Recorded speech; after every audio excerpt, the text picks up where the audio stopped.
Welcome back to Kaleidoscope, the series that tackles the big questions around sexuality, gender, and faith. In our first episode, we talked about some foundations we need in place before we talk about sexuality and gender. We started with some foundations about God, that God is creator and that he's the one who gives good instructions. And then we explored two about us, that God tells us who we really are, and that true freedom is the ability to live in line with how we were made to live. Those foundations are really important, and with them in place, it's time to talk about sexuality. To start us off, we want you to meet one of our friends, Jeanette. Jeanette is one of the most fun people I know. If you ever meet her, you have to ask her about the time she rescued a donkey in Italy and took it back to its home in a black cab. But for today, Jeanette's going to talk to us about sexuality.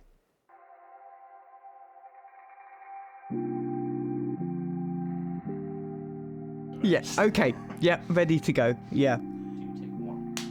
My name's Jeanette Howard. I live in Eastbourne in East Sussex. I garden, I house sit, I pet sit, and write and preach at times. I want to ask about your wedding ring. Yeah. Pardon me, that's bright. So, I've often been asked about why I wear a wedding ring when I'm single.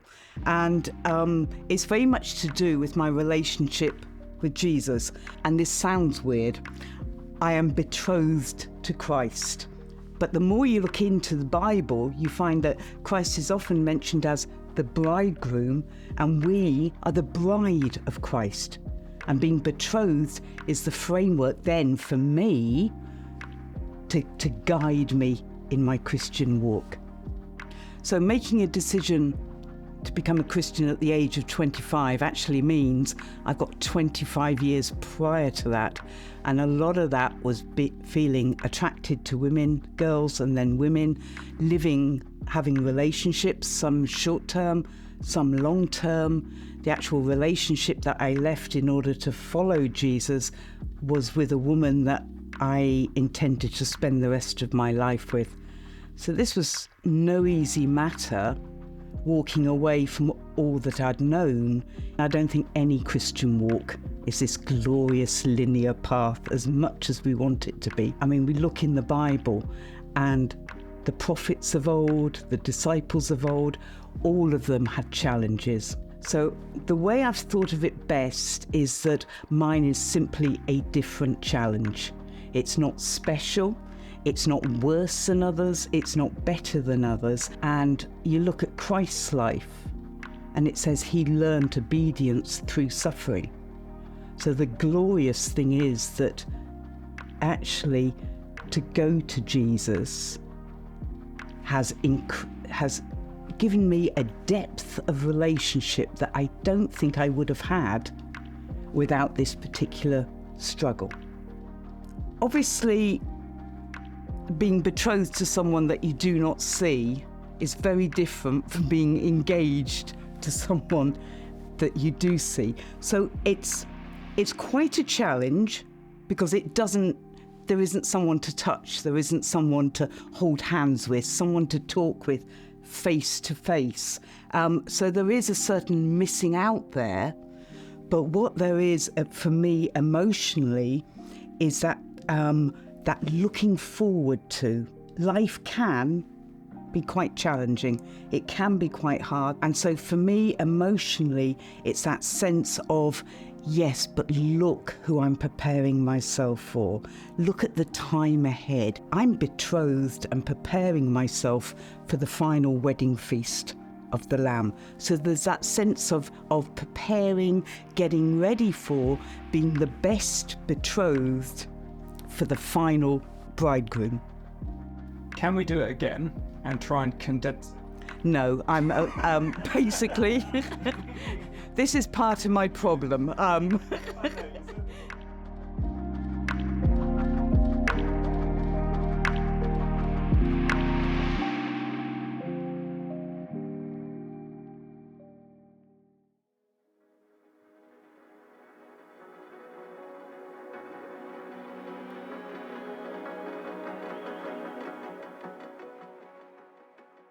Have you ever thought about what your sexuality is for? What its purpose is? Some people might say that sex is all about pleasure. or that it's about intimacy and connection with another person, or that it's all about making babies. What would you say? What is sex for? The Christian understanding of sex and of sexuality does include those things, but we actually understand sexuality to be about something much, much bigger. Before you go and watch a film, you might have seen the trailer. The trailer is meant to make you want to see the film, to be excited and intrigued about it. Or when you're on your way somewhere, you might look out for the signposts, pointing you in the right direction. Sexuality is kind of like that. It's a trailer, making you want to see the film.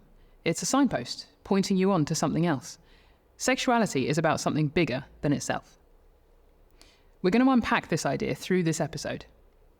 To understand it, we need to start with the story of the gospel, the good news about Jesus. And what we're going to see is that that story is what sexuality is actually all about. Our story starts with God making us. Why did he do that? It wasn't to be his slaves or to entertain him or because he was lonely. God created us out of an overflow of love that he wanted to share. God made us to know him, to be loved by him, and to love him in return. But we ruined this relationship. Like a wife cheating on her husband, we decided that we wanted ourselves and our own agenda more than we wanted relationship with God. This isn't just something that people did a long time ago or in a fairy story. This is something we have all done. We all do. We choose ourselves, our agendas, the things we want and that we think will make us happy over our relationship with God. We've broken that relationship. We betrayed him. The Old Testament prophets often use broken marriage language to describe what we've done. This probably seems a bit weird if it's the first time you've heard it, but once you start seeing it, it's everywhere, all over the Bible. It seems to be important. Here's an example. In Ezekiel 16, God says to his people, "I declared my marriage vows. I made a covenant with you, says the sovereign Lord, and you became mine. But you thought your fame and beauty were your own, and you gave yourself as a prostitute to every man who came along. Your beauty was theirs for the asking." Those are powerful words. I feel like you can hear the anguish and heartbreak in God's voice. We were made for this close and intimate relationship with God. We were his and he was ours, the way that a husband is his wife's, a wife is her husband's, but we've broken that relationship. All through the Bible, which charts the history of the people of God, we see God making moves to restore that relationship. He keeps showing up for people, rescuing them from slavery and oppression, choosing to live closely with them in temples and tents, giving them the law so they know how to relate to him, making vows with them about the kind of relationship they're going to have. Even while God is doing that, people keep repeating the original mistake. We keep abandoning our relationship with God for other things. And yet, God keeps after us in spite of us. He keeps wanting us, keeps loving us, and working to rebuild relationship with us. The Bible uses marriage language to explain this too. For example, in Isaiah 62, God says this, "No longer will they call you deserted or name your land desolate, for the Lord will take delight in you, and your land will be married. As a young man marries a young woman, so will your builder marry you. As a bridegroom rejoices over his bride, so will your God rejoice over you." Isn't that beautiful? I love this. To a people who've walked away from him, who are experiencing the desolation and emptiness of life without him, God says, "I'm going to marry you again. I'm going to restore the relationship we've lost. I'm going to delight in you." The kind of delight that a groom feels as he watches his bride walk down the aisle towards him. This is all through the Old Testament. In this marriage language and in other ways, God is showing us how we've walked away from his love and how he longs to bring us back. In the New Testament, Jesus appears on the scene as the ultimate act of God reaching out to us to restore our relationship. Jesus is God-made man, the infinite one now moving through the world as a human being. And he spends his time loving people. Colossians 1 says that Jesus is the image of the invisible God. When we see him, we see God. In Jesus, we see God laughing with us, crying with us, reaching out to us, healing us, looking us in the eye with a kind of love we've not seen anywhere else. Jesus is showing us that God's love for us has not changed. Jesus even called himself the bridegroom. That's a strange thing for him to say as someone who never got married.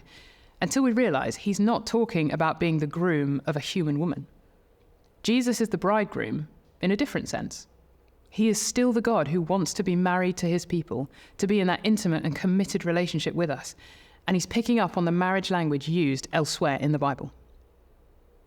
And so Jesus chooses to go to the cross, to take on all of the separation, the shame, the loneliness, and the guilt that should be ours because of the way we've walked out on God, the way we've cheated on him, the consequences of all of our promise breaking and all of our faithlessness. Jesus takes it all. He removes every single thing that blocks us from the relationship with God that we were designed to have. Jesus takes it all into death with him, and he leaves it there, buried in the grave. But Jesus himself doesn't stay there. He goes into death and out the other side, gloriously alive again. And he leaves death broken open and defeated. So everyone who follows him now gets to share in his new, eternal kind of life. Jesus says that those who believe in him have already passed from death into life. In John 17, Jesus makes plain what this new kind of life is. Now this is eternal life, that they know you, the only true God, and Jesus Christ, whom you have sent. This is the summary, the expression, the fulfillment of our new life in Jesus, that we can know God like we were always made to. The Bible also gives us a sneak preview of where this gospel story is headed. One day, when Jesus returns, all creation is going to be made new. It's going to be restored to how it was originally designed to be. Revelation 19 celebrates this with more marriage language. It says this: "Let us rejoice and be glad and give him glory, for the wedding of the Lamb has come, and his bride has made herself ready." God is going to live with his people the way he always intended to, and our relationship with him will be completely returned to how he always wanted it to be. We will enjoy the ultimate marriage between God and his people forever, a kind of love and intimacy that we only get hints of on this earth. I cannot wait for it. So this is the gospel story, the good news. It's the story of an intimate union with God that we were designed for, that we rejected, that is beautifully restored in Jesus, and that we will one day enjoy in full forever. Is this a story you've heard before? Is it familiar or surprising? Pause the video for a few minutes to talk about it together.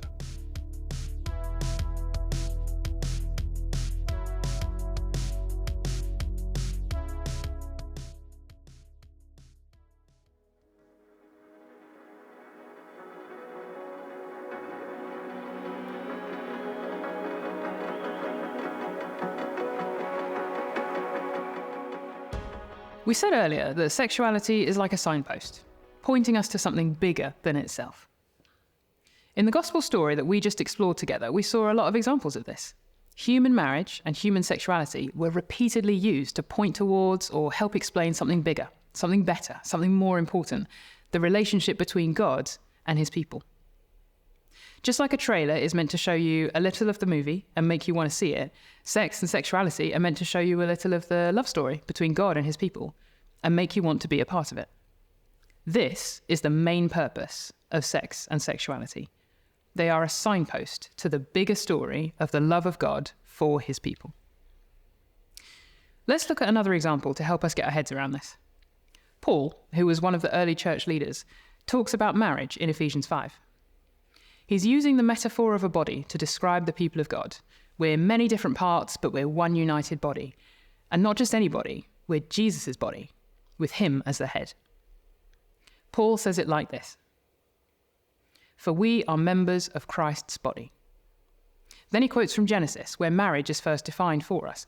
"For this reason, a man will leave his father and mother and be united to his wife, and the two will become one flesh." And then Paul comments on this. This is a profound mystery, but I'm talking about Christ and the church. So in 3 sentences, Paul just went from talking about our relationship with Jesus to the relationship between a husband and wife, and then back to the relationship between Jesus and his people. He's using one to explain the other. He's saying this is actually about that. Human marriage between a man and a woman has actually always been about the ultimate marriage between Jesus and his people. I think this is really beautiful. Those who trust in Jesus become one with him, in the same way that a husband and a wife become united as one flesh. To be clear, neither Paul nor I are saying that our relationship with Jesus is a sexual one. The idea is that the intimacy and the unity of marriage and of sex speak of a greater intimacy and a greater unity that we can share with Jesus. This is about that. In the Christian view, this is what sexuality is really for, what it's really all about. Of course, sex is also about pleasure, intimacy, and making babies. The Bible talks about all of those things. For example, there's a whole book in the Bible all about the pleasure and intimacy of a sexual relationship between a husband and a wife. There are dozens of stories about people having children or not being able to have children. Obviously, all these things are still part of what sex and marriage are and what they're all about, but they're not the main purpose. And this is so important to get because understanding the main purpose gives context to everything else the Bible says about sex, marriage, and sexuality. So let's say it again. The main purpose of sexuality is to be a signpost to the ultimate marriage of Christ and the church. Sexuality shows us the gospel. That's what it's for. So if you experience sexual desire, you can know that that is just a faint shadow of what God feels for you. It's a signpost to show you the deep intimacy and connection that God wants you to have with him and how much he loves you. If one day you get married, you get to live out this beautiful picture with your spouse. Through your marriage, you'll get to demonstrate the faithful, intimate, committed love of God for his people. If you're single, however long that's for, it might be a little while or it might be for life, you get to live out the same story in a different way. Your singleness can declare that God is enough and the future he promises is worth waiting for. Whatever your experience of sexuality, it's meant to point you to this bigger story, this ultimate marriage. Now, that might all sound beautiful, but perhaps your experience of sexuality isn't really like that. Perhaps you've experienced the brokenness of human sexuality. We all experience this in different ways. We do things that we know are wrong, or that don't turn out as good as we expected, or other people do wrong things to us. The truth is that sexuality is complex. It's good and broken, beautiful and damaged.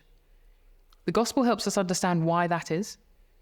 Our sexualities were made good with God-given purpose, but we aren't as we should be. Just like everything else around us and within us, our sexualities are broken. That means that sometimes we use our sexualities in ways that harm other people, and sometimes other people use their sexualities in ways that harm us. But the gospel gives us hope too. Not hope in a wishful thinking kind of sense, but hope in the sense of a realistic expectation that something good is possible or is on the way. Through Jesus, there is forgiveness for our mistakes, freedom from our shame, and healing for our hurts. Jesus is transforming his people, so we're becoming less and less damaged and more how we were originally designed to be. Even in the mess of the here and now, Jesus is with us. He's a comforter and a friend who prays for us, and he's a mighty king who empowers us to live lives of love and freedom. And we also have the hope that things won't always be the mess that they are now. The gospel promises us the future reality that sexuality is pointing us to. A future when all our brokenness will be healed and we will freely, fully enjoy the union that we were made for all along. So we've covered a lot of ground, but here's the key idea to remember. Human sexuality, your sexuality, is a signpost to the biggest, greatest love story ever told. In other words, sexuality is all about the gospel. Why not pause the video here and take a minute to talk about that idea?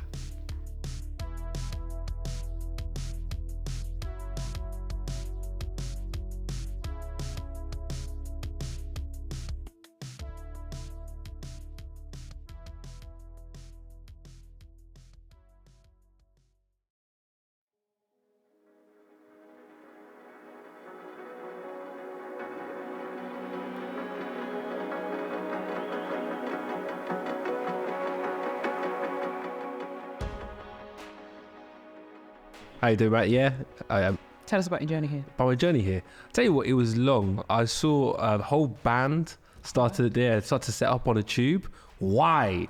We're taking the Elizabeth line. Podcast, episode 2, take 1.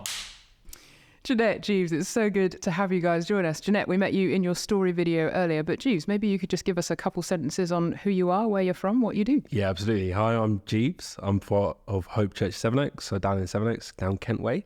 I'm married to a wonderful woman called Catherine. I've got 2 little monkeys, boys apparently. Yeah, they're cheeky, they're white. So I've got Judy Joy and Hezekiah.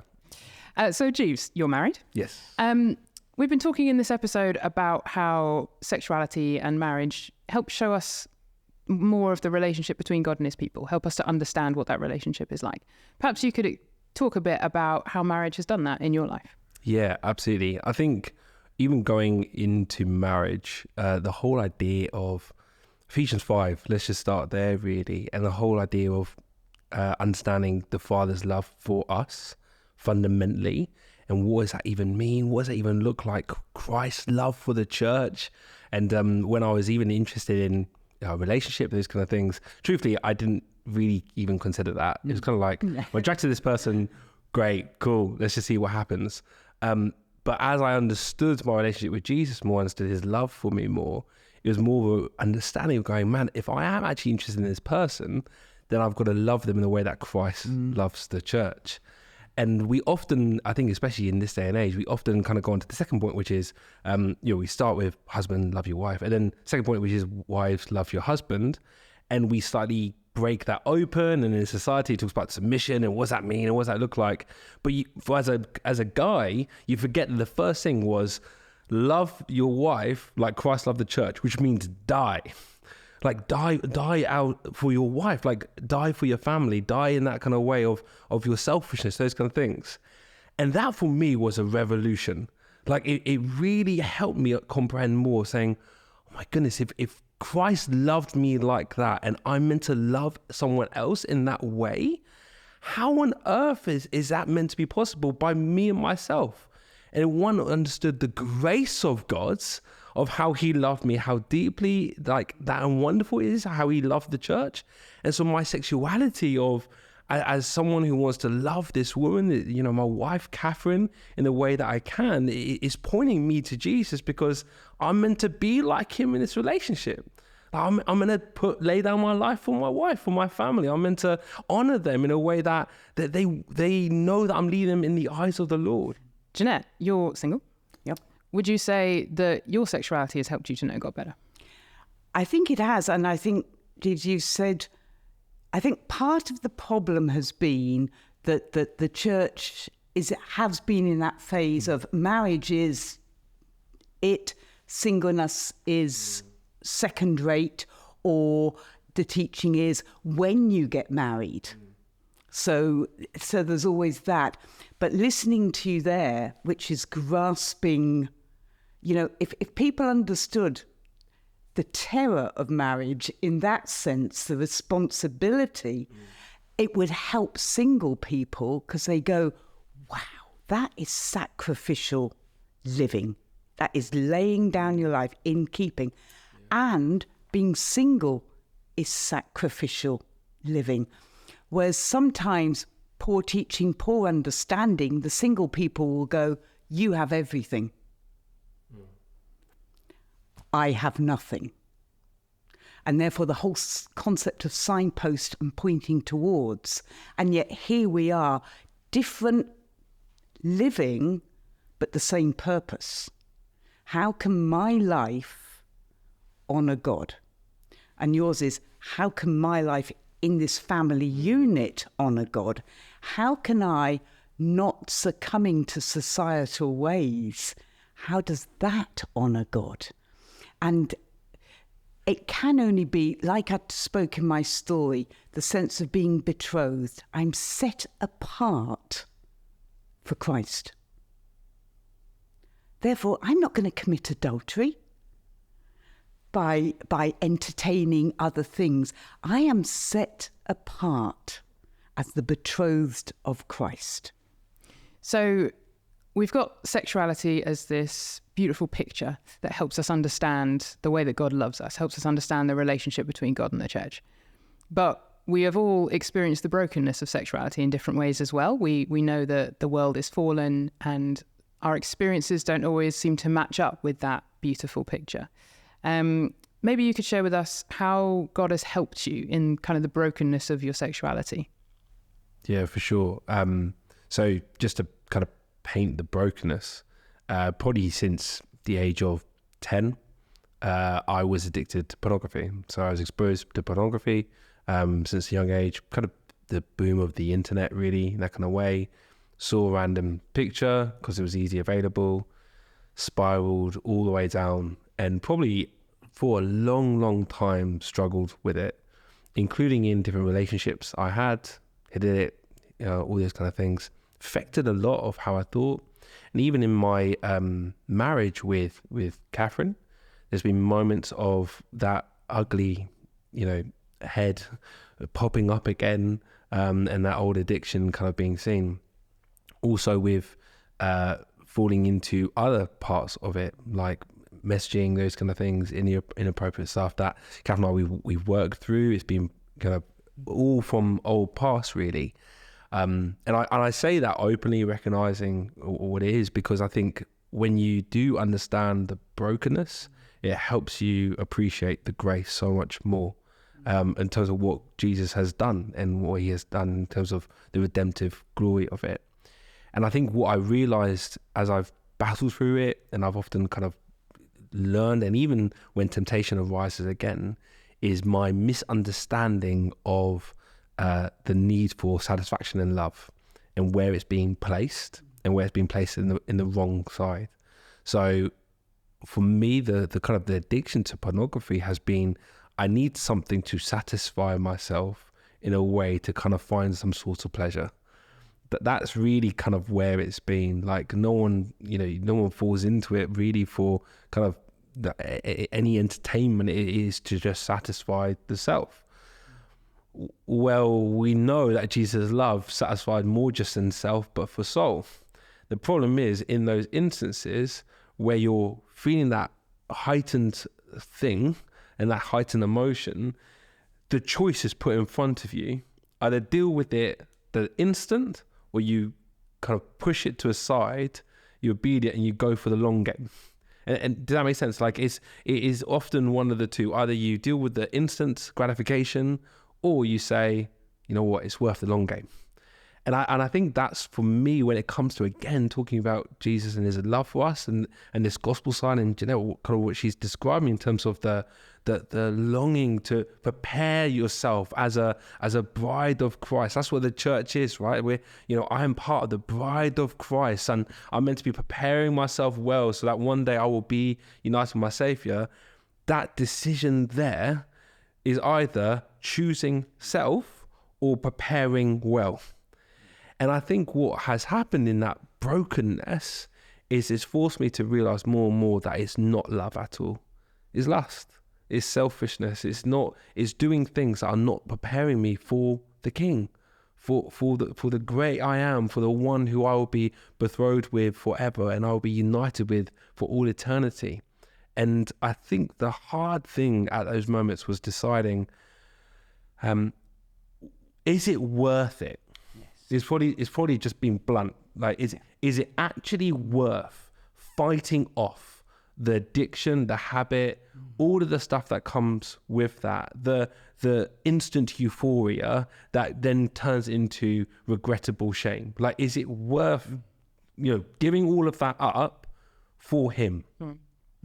And the answer is obviously yes. I'm glad that was the answer. Yeah. Phew. And it helps, right? Yeah. Thank you. I tried. But I think we've got to understand the reason why, right? And the reason why surely is because of how much he loves us. And there's the mature thinking. It's like no one person. Your wife will not do it, because marriage is not meant to be the end point here. It is that kind of pit stop on the way, as it were, to our final test. And no amount of my need is actually going to be filled by anyone.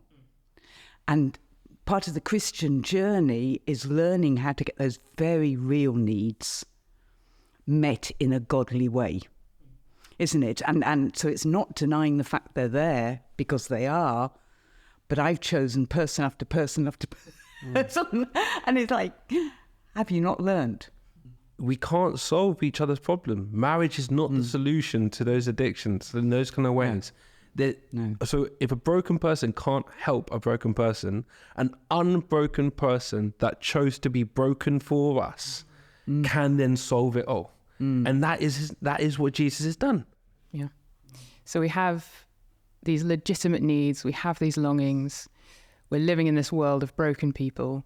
Jesus is the answer for those needs. He meets those needs. He meets those longings. He heals our brokenness. And also he gives us the hope of that future day when everything is going to be made new. Everything is going to be fully restored. Amazing. That's a great note to end on. It is. Thank you guys so much for your honesty and for your wisdom. It's been a great chat. We'll see you again soon.